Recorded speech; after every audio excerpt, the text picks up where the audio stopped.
the president has a lot of influence. There are certain things the president cannot do. One of them is to control the value of the currency down to the very penny. Yep. The value of our currency has been on a downward trend for some period of time. Right.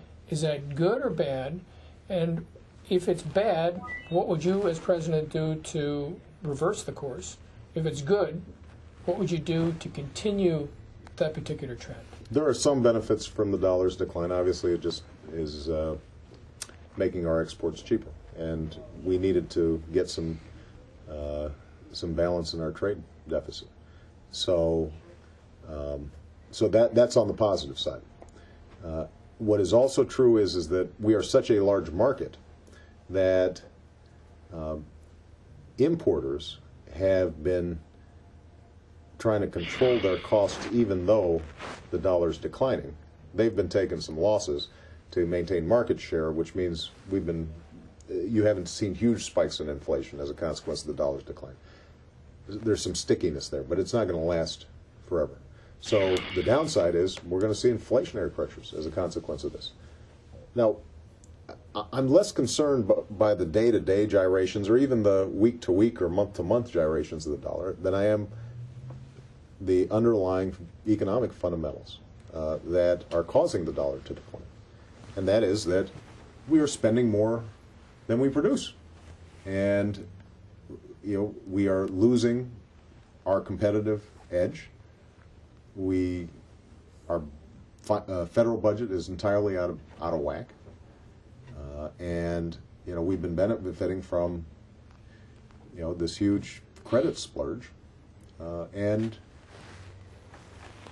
we're not preparing ourselves for the long-term competition that we're going to be engaging in with China and India and other countries. So my priority as president, I'm less worried about that. Obviously, I'd be worried if there was such a big decline that at some point you started seeing huge spikes in interest rates and that had a depressive effect on the economy. But the thing that I have most control over as president is what I mentioned earlier. Are we restoring balance in our tax code? Are we reducing the huge drag that exists on our economy as a consequence of health care, which is also what's going to be contributing to our long-term debt? That's the biggest problem that we have when it comes to long-term debt. Are we positioning ourselves on education and investment to make sure that we're competitive over the long term? Are we getting our handle on energy so that we're not sending $800 million to $1 billion every day to Saudi Arabia and Kuwait, who in turn are setting up sovereign investment funds and buying up all of America?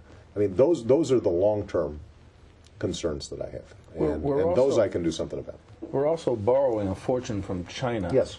And one of the points that Hillary Clinton raised when she was in here, I thought was kind of striking, is that this could undermine our ability to defend or protect in any way Taiwan if China decided to... It puts us in a bad position across the board internationally. It's not just Taiwan, it's Darfur, it's Iran. We have less leverage. Do you have any thoughts about what... I have this theory that after the 2008 Olympics, China is going to invade Taiwan, and if I'm looking at the next president, what are your instincts in a case like that? That's one of those where I have to keep my own counsel. You don't go around. But you've thought it through. I have, and look, the fact is that is a very delicate situation. This is an area where the conventional wisdom is actually the right wisdom, which is you send a message to both Taiwan and China. We don't want a change in status. We don't want Taiwan announcing independence unilaterally. China, we don't want you invading. That's the same answer that Al Gore gave 8 years ago, so you're in good company anyway. I mean, it is, obviously that could be such a volatile issue. It's really one that you don't want to sort of show your cards. Okay. So.